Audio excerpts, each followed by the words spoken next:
I'm ready. Let's go. So our next talk is from the organizer of this conference, Jordanco Sekulovski, Spatiality in Watsuji, Mi-Lieu, and the double negational structure of the individual and society. Thank you, Professor Gangle. So tonight I'll be presenting on something that I've had interest ever since I was in Paris and studying with Laruelle. I'll get into the details in a minute, and there'll be a lot of notions that probably a lot of you have not heard before, and that are unique to the vocabulary that Japanese philosophers, in particular Watsuji, is using, and pairing that with Laruelle's vocabulary might be overwhelming. So I will just try to take it slow, and since this is a work in progress, I hope it's not going to be too much. So I'm going to introduce first Watsuji, some of his backgrounds and influences, because for many here probably you're hearing for the first time. Now, the theme for this conference is Laruelle and the Kyoto School, and the Kyoto School has precisely defined circle of people that belong to it, which revolve around Nishida Kitarō and his collaborators and students. And Watsuji, although close, it's not really part of it, but thematically, in many ways, Watsuji belongs at the margins, let's say, of the Kyoto School. So he is ranked by contribution and importance together with Nishida, Tanabe, and Nishitani. And the latter three are all members of the Kyoto School of Philosophy. Watsuji is not usually thought of being a member of this school, but as I just mentioned, he was close collaborator with some of the members of the Kyoto School, and he was in dialogue definitely with the scholars. But the influence of his work clearly shows him to be a like-minded thinker. Now, it was Nishida Kitarō and Hatano Seiichi that offered Watsuji a position of lecturer in philosophy at Kyoto Imperial University at the time. So Watsuji took on the responsibility and taught various courses in ethics. And just a moment.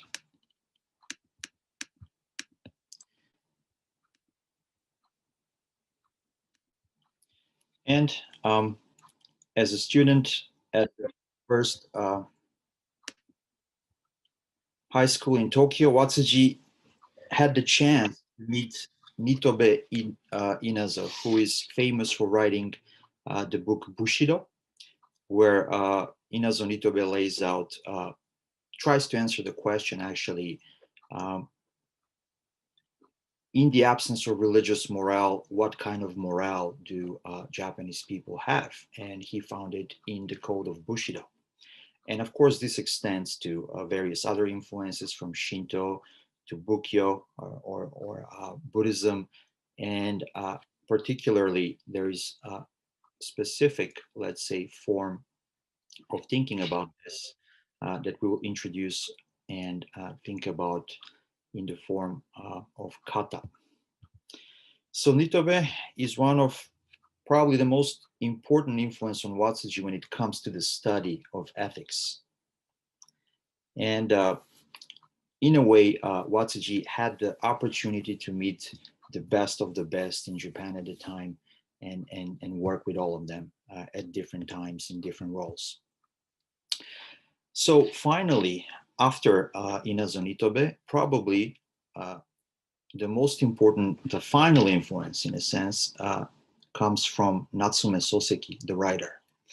Professor Kazashi is a great admirer of Natsume Soseki, and maybe he can share some of his thoughts and passions about Soseki with anyone here who wants to talk about it.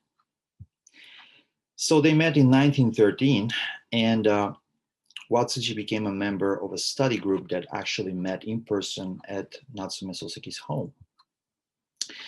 Soseki was very much a fan, so to speak, of Western individualism, but as time went on, he changed his mind and began a critique of the modern culture of the West. And definitely this had an impact and influence on Watsuji himself.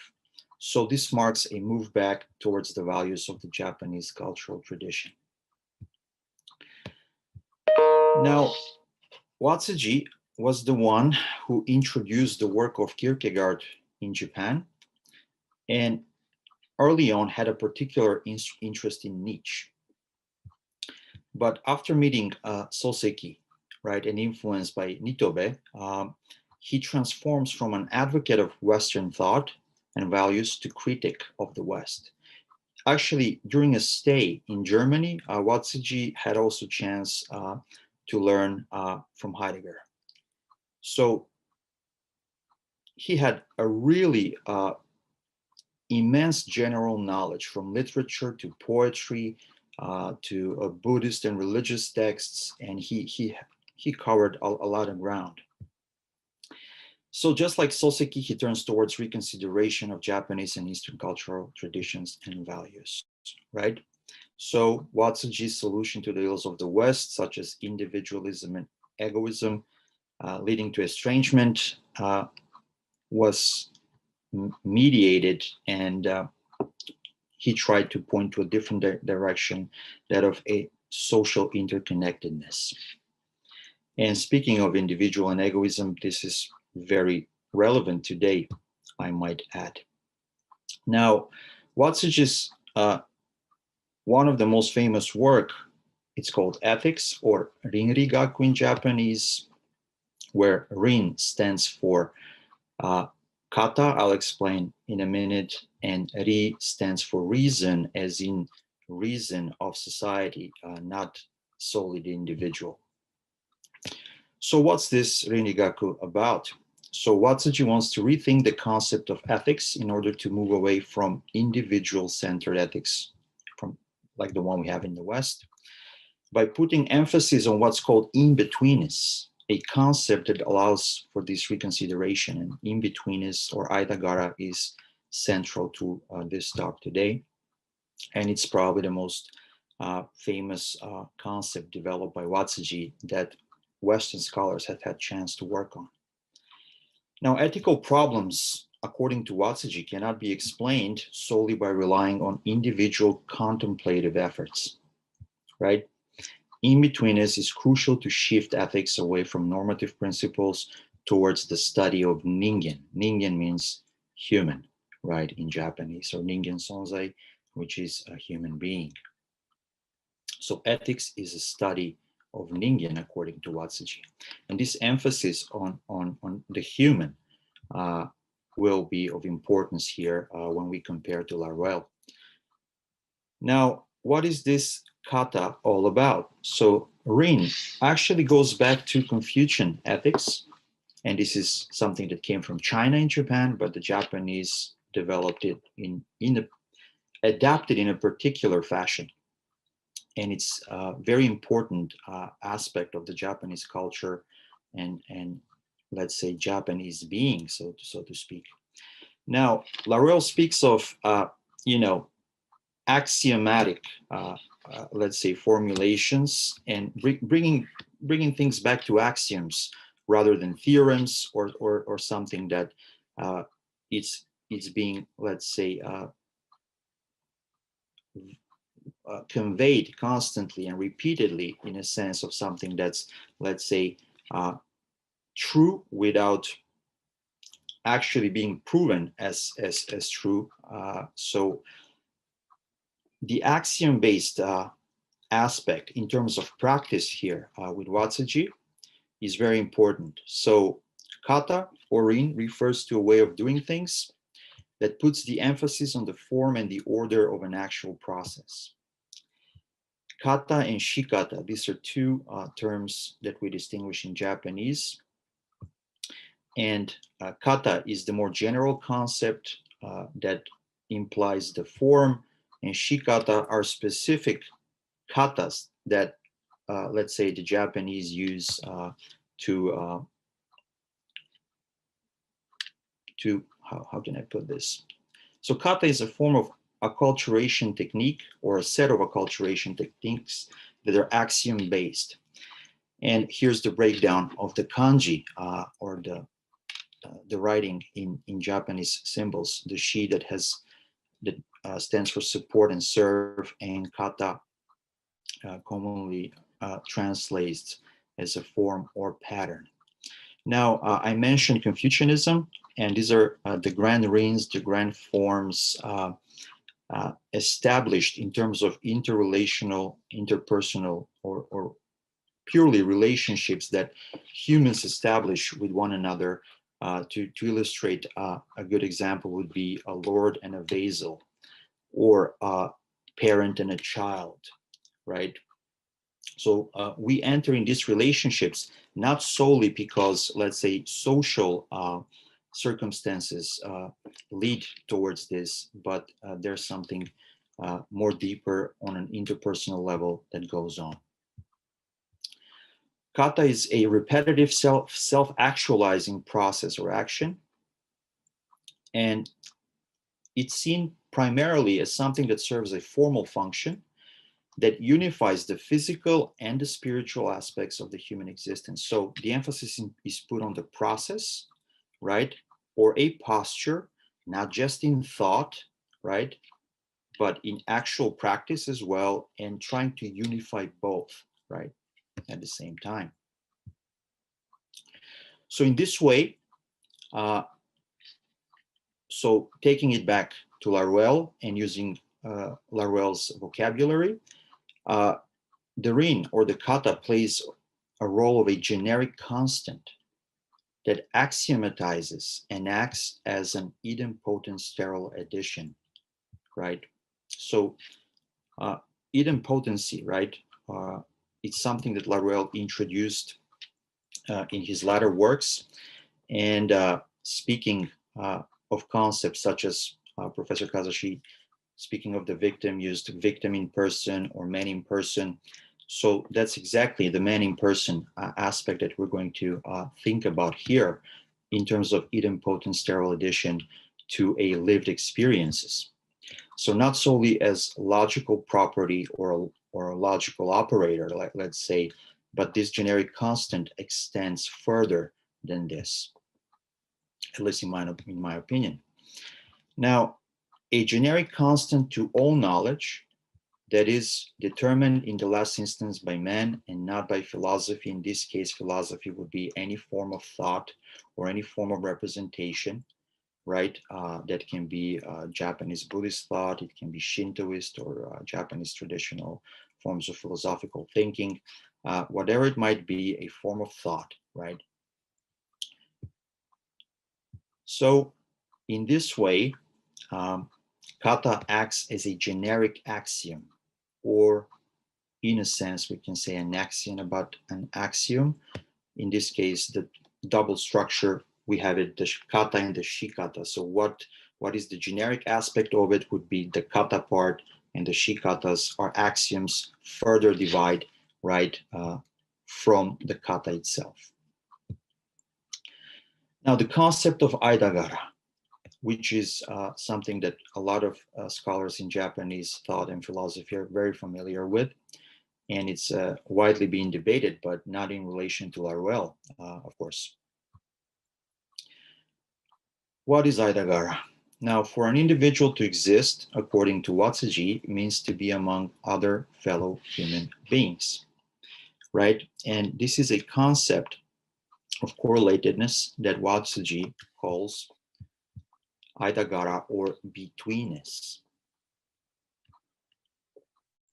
The Japanese writing is composed of two glyphs, aida and gara, which we will explain in a minute. All right, the glyph composition. Aida, or again, it can be read either way, means space or between. Gara, on the other hand, can mean nature, or a translation that I would prefer and more in keeping with Watsuji's usage would be a pattern. pattern, or even, let's say more metaphorically, a trace of something, right?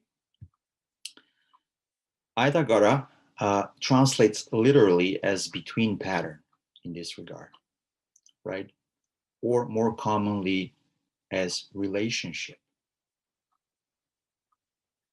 So the entire notion of what relationship means, in a sense, is thrown out of the window if we speak of Western ideas of relationships in a traditional sense.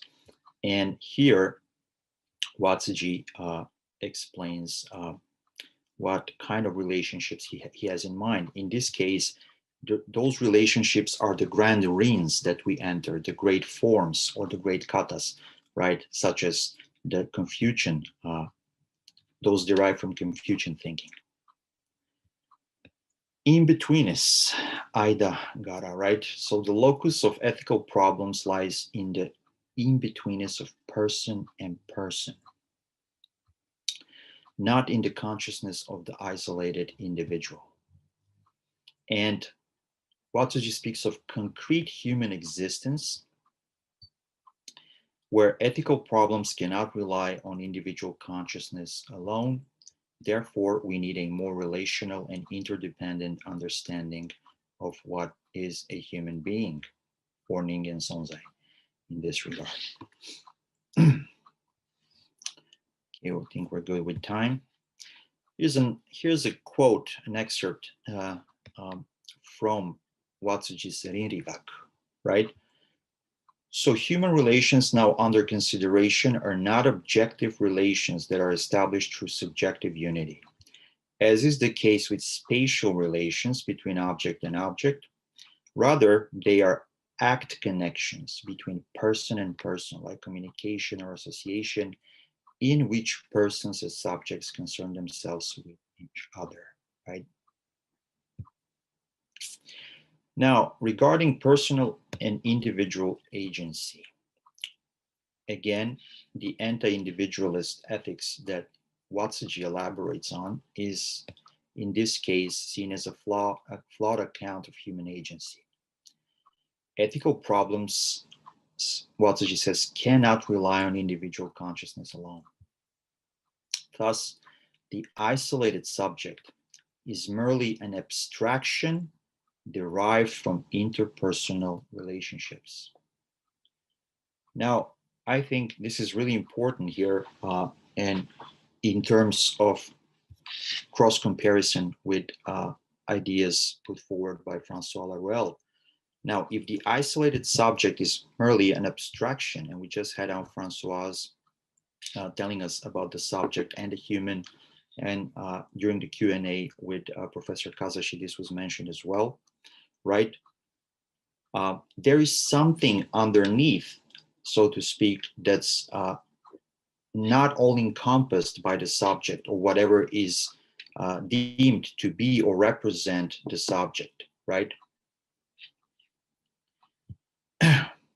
So there is a dynamic betweenness, and this is where I would like to introduce Mi-Lieu, a concept developed by Laruelle, although in a bit adapted and probably not exactly same way.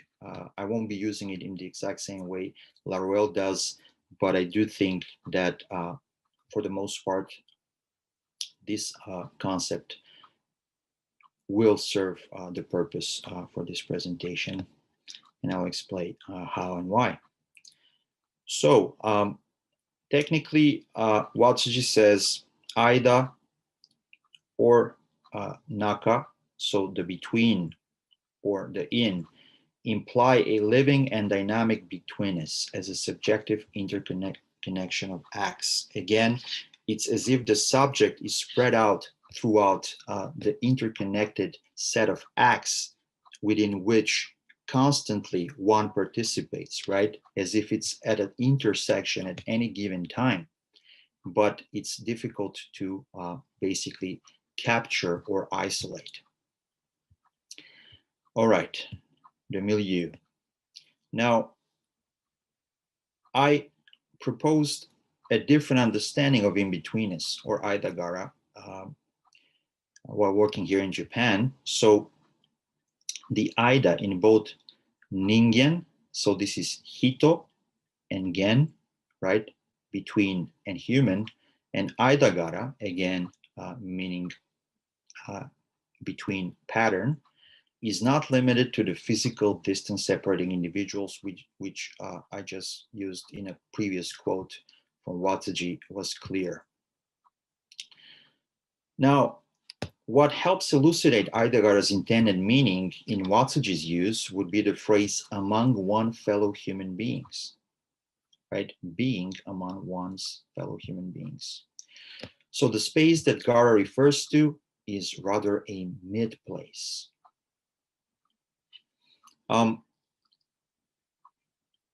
The milieu that Laruelle is talking about is the redoubling and posturing of philosophical, let's say, acts, where philosophy always acts twice, right?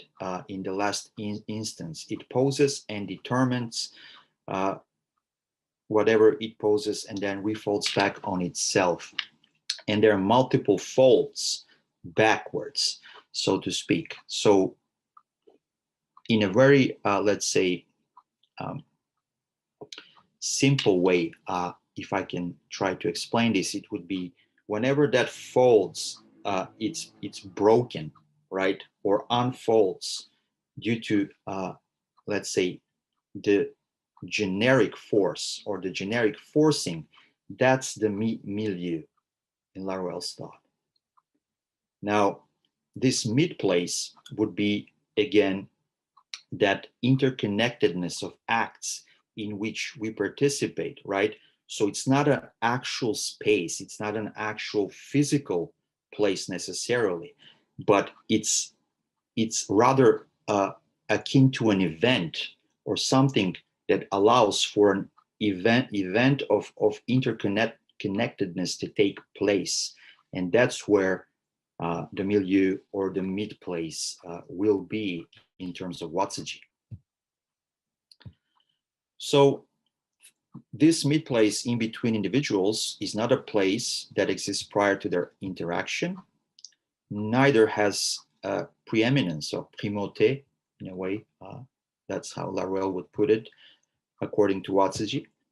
So this mid-place is defined by an all-encompassing form or reign of human relationships being individuated among and within the interrelational pattern, right? Or the rin or the kata in this regard.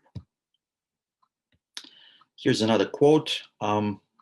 So we cannot first presuppose individuals, nor we can presuppose society also first, right? Neither the one nor the other has precedence or preeminence or primauté in this regard.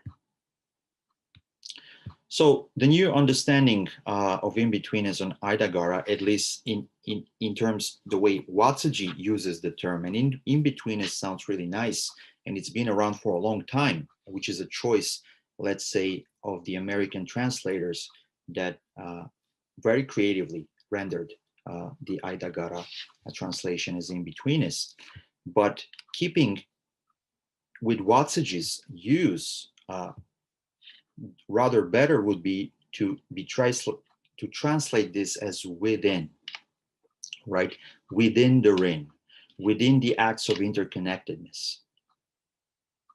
And in this sense, just like in Laruelle, there's no exterior, right? There's no beyond to go to or transcend something that's already there, because the world in terms of pensée monde or thought world that's being encapsulated by philosophical posturing and philosophical use, technically from a standpoint of non-philosophy and non-standard philosophy, we need philosophy because philosophy creates what's philosophable, right?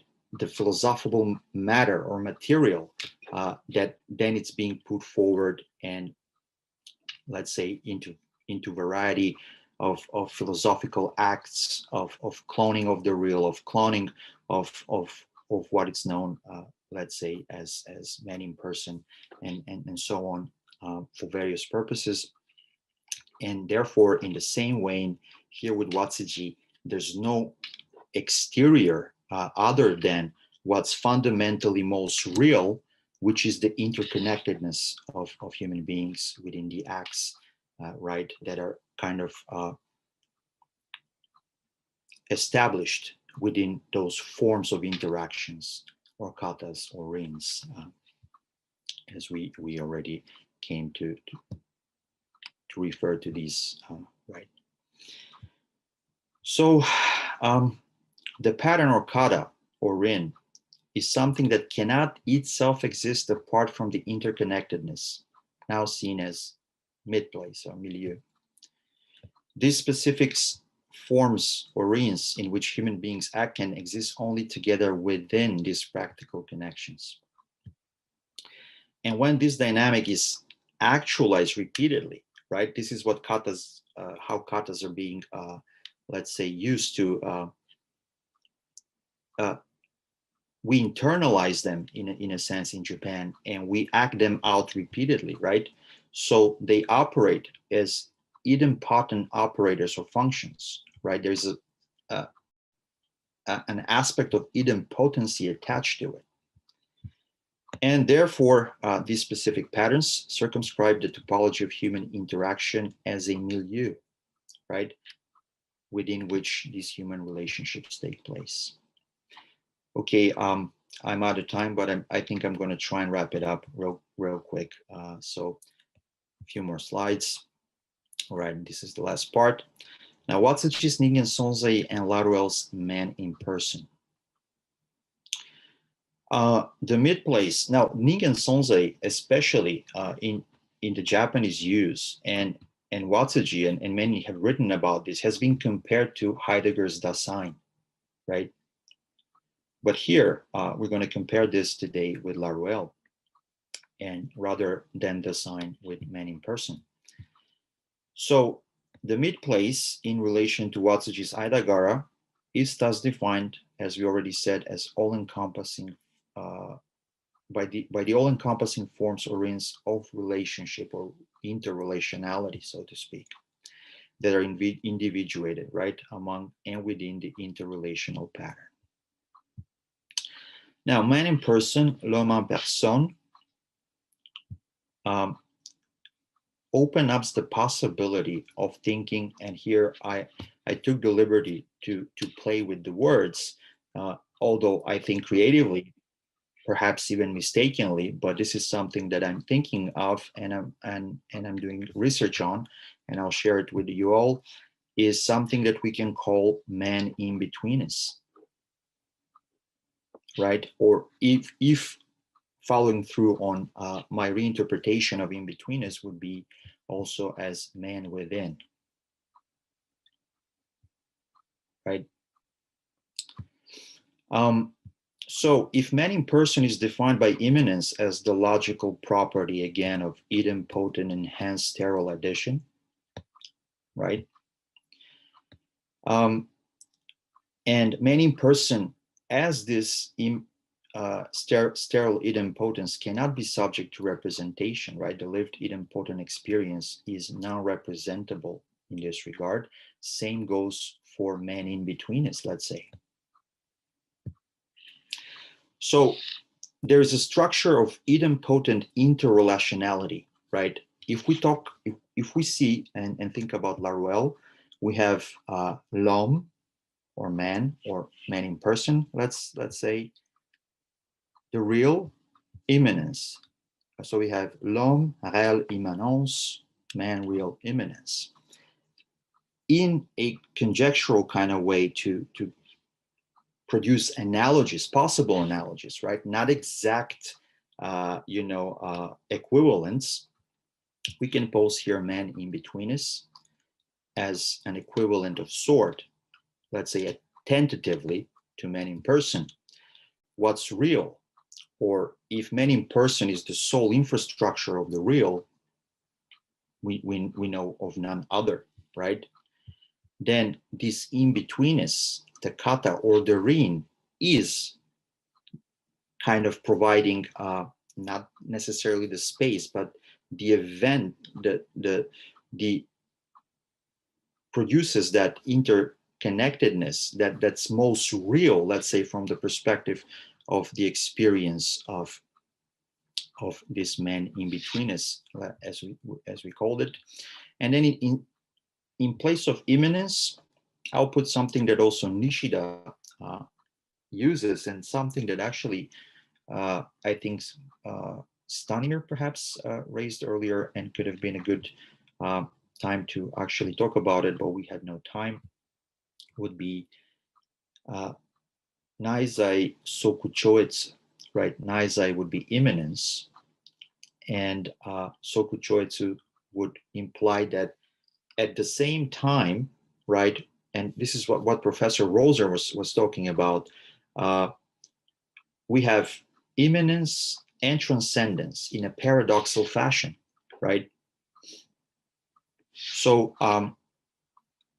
this is, at least to me, very interesting. And I think that there's a lot of work to be done on Watsuji, and most likely Nishida in this regard, that will provide very useful, let's say, philosophical material for non-philosophers and non-standard philosophers to work with in the future. And to wrap things up, man in between is, so if we take the concepts that we presented earlier, so we have ningen, which is human being, and then we have aidagara.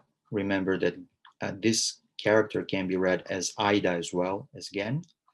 So put them all together, right? They are correlated very closely. We'll get a human pattern or a trace, right? A human trace, or a trace of man in person, or let's say man in betweenness. So otherwise, this can be defined as real in man, le réel en homme, let's say, if we put it in French. This real in man, or real according to man in betweenness, so will be determined in the last instance by this new concept that we're trying to pair with Watsuji's thought in relation and based from a Laruellian, let's say, point of view. So man in betweenness is foreclosed to all forms of representations, something we mentioned earlier, but determines all in the last instance. Same can be said for man in person. Now, again, I like to emphasize that these are not exactly totally the same, but I do feel from the work I've done so far that this claim can be put forward, and I hope it will, live up to the test of time and scrutiny.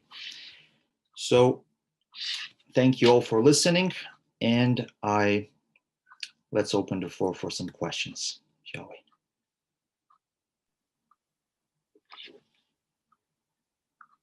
Thanks so much, Jordanco. Yeah, it looks like we already have at least one question. Professor Roser, please go ahead. Oh, you're still muted. If you could unmute yourself. Sorry, I was saying thank you to you, Rocco, and thank you, Jordan. I'm honored to call you my friend. You did an excellent job. I know you've been working on this and developing this idea for a long time, and your efforts are paying off, I think. Very good job. I just have 3 quick points to make regarding mid-place or man in betweenness. Is it possible to refer to this as intersubjectivity? Or what used to be called in the 20th century, I-thou relation? Second of all, how do we account for the inhumanities that occur throughout the world, East and West, through all time. There must be some kind of a principle, maybe, I don't know what language people are using these days, but we used to say inherent in human nature, like egocentricity, something like that. Not that's Western or Eastern, but something that's human. I think Buddhists would call tanha. How about this constant, everywhere, this constant conflict between humans? Third point, Nanzai, Nishida's, this point you made here, I think is very good. Immanent, transcendent, the transcendent, immanent. But it's also something that must be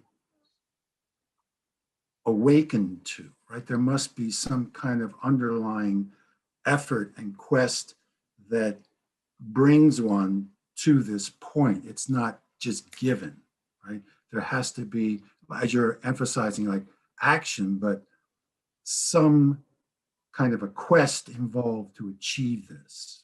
So those are my 3 points. Thanks again. Thank you. Thank you for your kind words and support. It means a lot to me as well. So I'll try to break it down point by point, and please correct me if I get anything wrong. So in terms of milieu and intersubjectivity, so milieu, it's not necessarily, so first and foremost, the kata does not necessarily rely on, let's say, subjects as operators, right? There is a subject, some kind of subject, right? Or a subject can be, let's say, determined or represented in a way. But what is more important is to kind of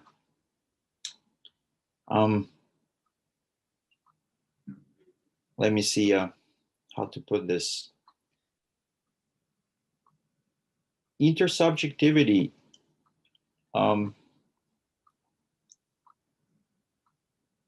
will, I don't think it will work in this case. And the reason why milieu is not the same as intersubjectivity, again, it's because milieu is the point, not necessarily in time or space, although this can be implied as well. I mean, if we read Watsuji and if we, when we understand how the glyphs are composed and the meaning, definitely there is an attribute of space that's attached to it. But my reading and my understanding was that it's more akin to something, I'm not an expert on Nishida in this regard, but the Basho or the topos in Nishida would be, again, defined as I rather not use the word place, but it's inevitable, a place where event takes place, and then it becomes a place or a topos, right? Correct me if I'm interpreting Nishida in a wrong way, but that's how I understood from my modest interaction with Nishida's work, because I've been more focused on Watsuji. So this event that's encapsulated and facilitated through those acts of interconnectedness, right? So interconnectedness is way better than intersubjectivity alone, because subjectivity, it reduces the event to something local, to something spatial in a sense, and folds back on an traditional, let's say, way of interpreting what a subject is or what is implied by a subject. While in Laruelle, this would be and works in a different way. Now, moving on to the conflictual nature, right? And egocentricity of, let's say, as you put it, of being a human, or the way our subjectivity manifests itself, or one way it manifests itself. Laruelle's approach, right? And especially now we're throwing around a lot of new concepts that are most of the people that are attending this conference probably are not using. So from different stages of development in Laruelle's philosophy, but in terms of that, let's use Professor Kazashi's reference to the generic, right, or genericity.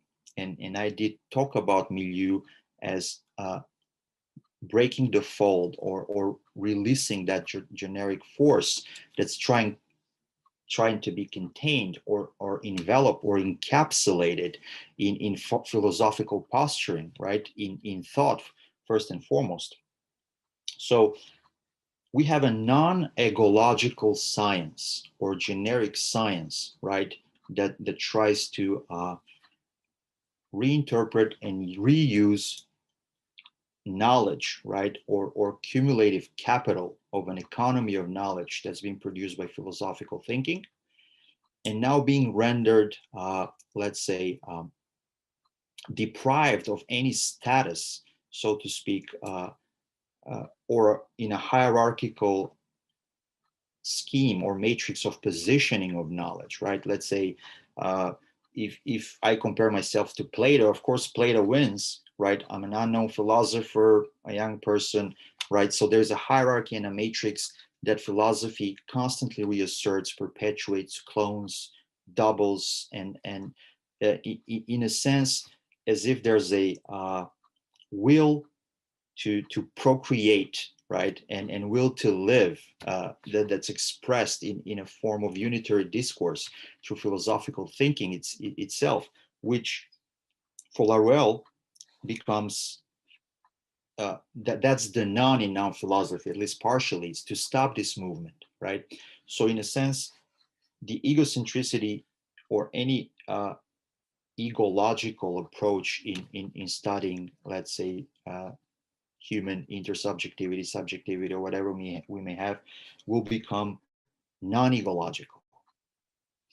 And the last part with the Nanzai. So can you please repeat that portion? Your mic is off, sorry. Yeah, I was saying that what Nishida is presenting here is something that's not given, that it must be achieved. That's the point. And with great effort, he talks about the spiritual path as being, blood drips at every step to achieve this breakthrough, this what the Japanese call satori, and that's what he's talking about. And I think that's what his concepts are actually attempting to express, this non-opposition of opposites, to be paradoxical about it. And so I'm just saying, in other words, one would not just do it, that it would have to be, there has to be a commitment and a concentration, and maybe even a kind of like a intuition or a faith involved. So, no, sorry, go ahead. I didn't let you finish. No, that was it. Well, I think I mean, when it comes to especially Nishida, I think Professor Gangle will talk about this next. So probably he'll have a lot more to say about this than I do, since I don't really see myself as an expert on Nishida to go as deep. But I do think that the concepts of immanence, in a sense that Nishida, let's say, tries to encapsulate, works well with, let's say, the template that Laruelle takes technically from Michel Henry's understanding of immanence in this regard. So I think that can be argued in this way. So I hope I answered your questions. Yeah, thank you. Thank you. I don't know if we have enough time to take more questions. I'll let Professor Gangle decide because his presentation's up next. Yeah, maybe we have time for, I'm not sure where we are with the schedule, but maybe we have time. We're 5 minutes over. You were supposed to begin, but you're the last speaker, so we can take, if you're okay with it, we can take more time. Yeah. Sure. Yeah, maybe we can take one more question before turning. We have Hannes raising hand, and I'll address those in the chat separately, maybe tomorrow. So go ahead, Hannes. Yeah, there was also one about gender in the chat. Maybe we can also talk about that. Because my question is also more Nishida related, and maybe we can discuss about this later. But maybe I will start with this, and then it will come up again. It's exactly about this paradoxical unity of transcendence and immanence. And I really ask myself, not knowing much about Laruelle, if this notion of an immanent transcendence or a transcendent immanence is not in contradiction to Laruelle's rather radical immanence. Mm-hmm. So, okay, this goes back to the question that Professor Roser raised in a sense. So, can you repeat one more time? What's the contradictory part for you? Let me see if I get this right. As we also said in the first presentation today, for Laruelle, it is important that the one is not transcendent, that it's always immanent. In Nishida, on the other hand, there's this very interesting paradoxical unity of the transcendent and the immanent. And I ask myself, especially you who've been working for a long time on Japanese philosophy and on Laruelle's non-philosophy, so to say, if you don't see a contradiction there, or you actually find it interesting to, in terms of directly relating them, or even trying to find a different kind of understanding, maybe a more critical understanding of this paradoxical unity of transcendence and immanence. Mm-hmm. Well, if we take this, from a Western perspective and literally, compare the two, the way you described it, obviously there's something different there, right? Because for Laruelle, there's no transcendence; it's all radical immanence, and the horizon, right? That philosophical operators, so to speak, use or create, which would be transcending from immanence, so to speak, to encapsulate the world in language on one hand, and populate, so to speak, the thought world again, right? The one that I mentioned earlier, with philosophical notions and concepts that supposedly represent something that's elusive to representation. This is, let's say, the Laruellian point of view. Now, of course, if we argue that there's no nothing transcends beyond this point, and we have in Nishida, at least, again, I'll say it as far as I understand it, because I don't think that I'm really qualified to actually talk about Nishida as much. But if we take the latter works of Laruelle and think about, let's say, a superpositional structure, right, where both immanence and transcendence collapse in how to say this, they paradoxically exist, right, in opposition, but they also collapse, and probably the way I would put the collapse would be in immanence, right? Now, that's just a possible interpretation. And speaking of which, something that Anne-Françoise raised during the Q&A at the beginning is that it really depends on the interpretation, right? And we need to see what kind of interpretations are possible. Now, if we get stuck with just one perspective, right, maybe this is why work needs to be done to open up, let's say, aspects that perhaps remain invisible for the time being, but using the tools provided by, you know, Laruelle's non-standard philosophy, we can actually rework and using, let's say, the concepts such as genericity, right?